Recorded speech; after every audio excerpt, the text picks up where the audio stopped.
It's been a while since we've gotten an update from G.H. Merritt. She is the chairman of New Illinois, and they've got a convention they've got planned coming up in Urbana.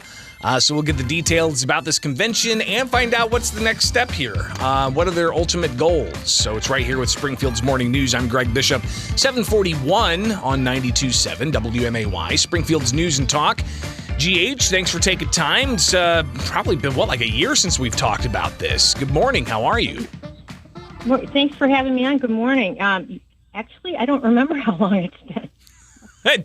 We're still kind of in like COVID time, right? Where a year feels like a month, and then 2 years feels like 10. So everything's relative, I guess. But last time we talked with you, it was really just kind of, you guys getting things together. We had that House resolution from Brad Halbrook that obviously didn't advance anywhere, but it started a conversation. We actually did have at least one House hearing on Halbrook's proposal. So other than that, though, it's been kind of quiet. Tell us about New Illinois and what you guys got planned coming up just a few days from now. Well, next Friday evening and then Saturday all day, we're having the first session of a constitutional convention. And in case people get confused, we're not talking about changing the U.S. Constitution. We're not talking about changing the Illinois Constitution. This has nothing to do with the Convention of States. What we're doing is writing a constitution for a new state. And even though that new state doesn't exist yet, what this process does is get the ducks in the row and learn how to create a legislature. So one of the things that our county committees do is to create an organizational infrastructure for a new state so that it can be ready to go when we get the permission of the existing government. So what does this look like ultimately? What are you guys looking for? All counties outside of Cook, or what's the level of interest that New Illinois has all across the state of Illinois? Well, we have, we're just starting, I think, our 30th county committee.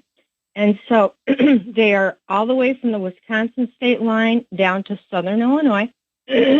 So, just sprinkled around there. And the best case scenario, both economically and politically, would be to have as much of the state of Illinois outside of Cook County as possible.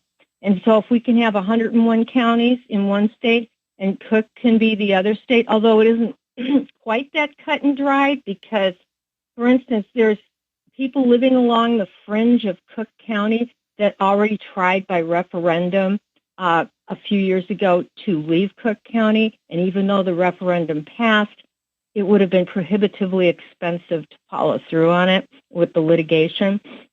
And where I live in Lake County, which is right up on the Wisconsin state line, our southeastern corner, there you have communities, I think, that would feel more comfortable with Cook County. There's a couple communities there that have tried to confiscate firearms and things like that. So, it's just government of the people, by the people, for the people. We want the people that want a new state to be with us and the people that want to stay with Chicago. Great. We're talking with G.H. Merritt. She is the chairman of New Illinois, and they've got a convention they're planning in Urbana, May 20th and the 21st. G.H., tell us where this is going to be and how people who may be hearing this can be involved if they want to. Sure. It's going to be at, let me scroll down here and find it, at the Eastland Suites Hotel and Conference Center on Cunningham Avenue in Urbana. I believe it's right off the freeway. And so on Friday night, Brad Halbrook, who is the person who's introduced the resolution to split the state, he's going to be speaking. Dan Calkins, who is a co-sponsor, will be speaking. And our keynote speaker will be Chris Ann Hall, who is a well-known constitutional lawyer. Now, I know I'm not answering one of your questions. So it'll start probably registration 3 o'clock. The the meet and greet time will be at 5 o'clock, and then dinner, and then the speakers. And then the next day, Chris Ann Hall will be speaking again in the morning about 9 o'clock. And we'll have a reading of our Declaration of Independence from the state of Illinois, which we did about a year and a half ago. And then our nascent legislature will vote on that. And then we'll also have a working session of our legislature in the afternoon. G.H. Merritt with us on WMAY at 746. And again, that is going to be in Urbana May 20th and the 21st. It's a constitutional convention for New Illinois, and you guys are going to read your declaration, and you're going to have a group of representatives for New Illinois vote for that declaration. So it'll be interesting to see what turns out there. Why do this? Why have a new state? What are some of the issues that you think are propelling this forward?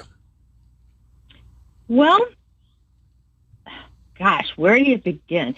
New Illinois' mission is to educate Illinoisans about their right under the U.S. Constitution to pursue the formation of a new state. So why would we want to do it? Well, the U.S. Constitution has something called the Guarantee Clause, which guarantees a Republican form of government within the states. And what's a Republican form of government? That's government of the people, by the people, and for the people. It's representative government. It doesn't have anything to do with the Republican Party.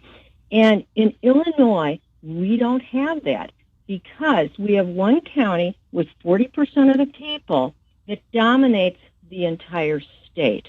And nothing against Chicago. My daughter lives there. There's some wonderful people in Chicago, but our government does not represent the people of outstate Illinois. And so back in 1964, there was a Supreme Court ruling considered one of the landmark rulings of the 20th century called Reynolds V Sims. And everybody thought, I guess it was really well-intended, one man, one vote. But the problem is that they took away what we used to have in states was called a little federal system, where each county had a senator. But what Reynolds v. Sims did was change it so that the Senate at the state level was based on population. And our U.S. Senator at that time, Everett Dirksen, warned that what this was going to do was cause every state that had a huge city, it was going to cause all the power to be sucked into that city. And he's right. And that's why you have these movements in California, New York, Illinois, and Oregon, because the people outside of that massive urban area are not represented. When you take a state that was already had a heritage of corruption, and you apply Reynolds v. Sims to it, what you do is just facilitate the corrupt political machine coming out of Chicago. And so consequently, we don't have representative government. We have a very corrupt government. I think that U of I study that they put out every year on corruption, again, Illinois is right up there. Number three. And Chicago is the most corrupt jurisdiction. That report just came out this week. Right. And it's like, that's been going on for years. And so you've got corruption. We have no representation. And that together has facilitated the condition in Illinois, which even though they say, woohoo, our credit rating went up a notch. You know what? That's like smoke and mirrors because the federal government infused a lot of money into Illinois. Illinois is a financial basket case, and it's been that way for a long, long time. Eventually, its day will come where it goes over that financial cliff. And so we don't want any of that stuff. If you have a government that's more accountable, you're not going to get to that point. The people outside of Cook County, our state is a lot more like Missouri, Indiana, Wisconsin, Iowa, and so it's economically different, it's culturally different. We have different needs, we have different interests, and so we want an amicable divorce from old Illinois, and that's all. They can, go forward with whatever kind of utopia they're looking for, but we don't want to be drug along with it. G.H. Merritt, new Illinois chairperson, a constitutional convention for the group coming up May 20th and the 21st. G.H., we got less than a minute here. Where can people get more information?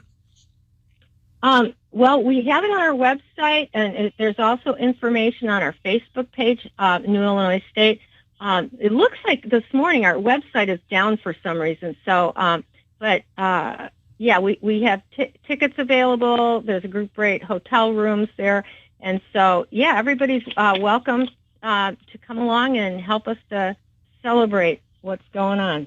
And the Facebook page people can find, just go to facebook.com/New Illinois State, all one word, facebook.com/New Illinois State, and you can find out more about this organization. GH, thank you so much. Greatly appreciate it, and we'll talk again soon, all right? Great. Thanks a lot. It is Springfield's Morning News. I'm Greg Bishop on 92.7 WMAY, Springfield's news and